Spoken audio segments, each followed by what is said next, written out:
we are with Gus again. He's had his free play. Today he got to go to the kennel and play with all of his friends at the kennel for free play. We've also do a rollback right quick.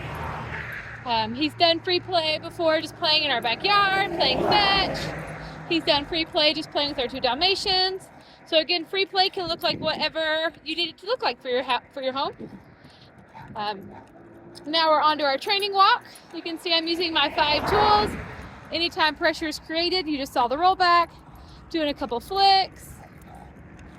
Have any of those 5 tools that I can use. Here we're gonna do another rollback. Forward.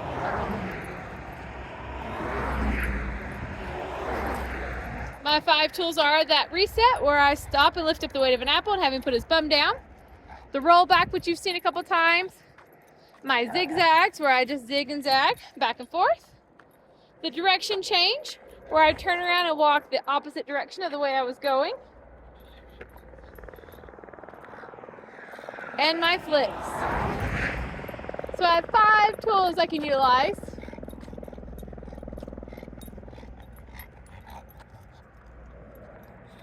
To help with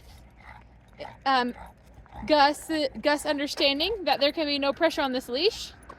Remember I talked about in the beginning, my shoulder is rolled back so that I can have a straight arm that's by my back pocket.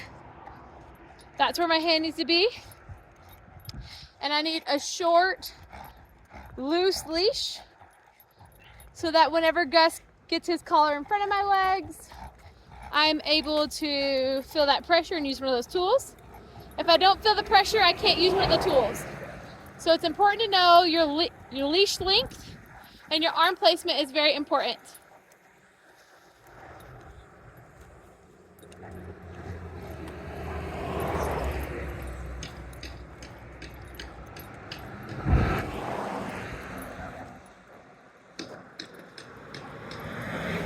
Let's stop here so we can cross the road. Anytime I stop, I want Gus to put his bum down, so I'm going to lift up that weight of an apple. Bum went down, the leash goes down, and we can cross.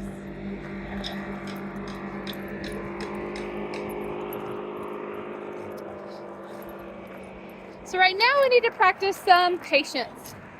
So I'm going to do some weeding in my flowers. And I want Gus to practice sitting beside me patiently. He can sit in the shade, he can sit in the sun, but whatever he does, I want him to sit here patiently beside me.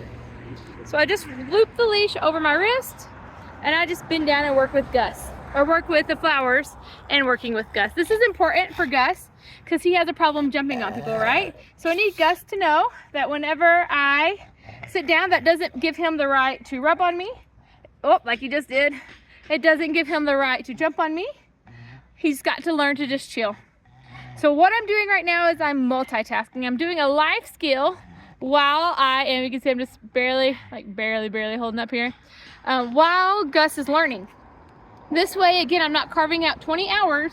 I need Gus to learn how to act in the moment. Gus. In the moment, he's so tired.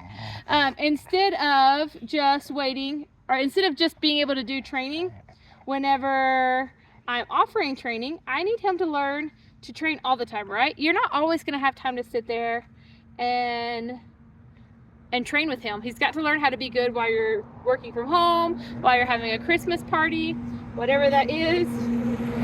And so I'm just going to practice this. So I'm going to sit here and we're going to practice Gus sitting here calm, cool, and collected with his snort breathing. Oh,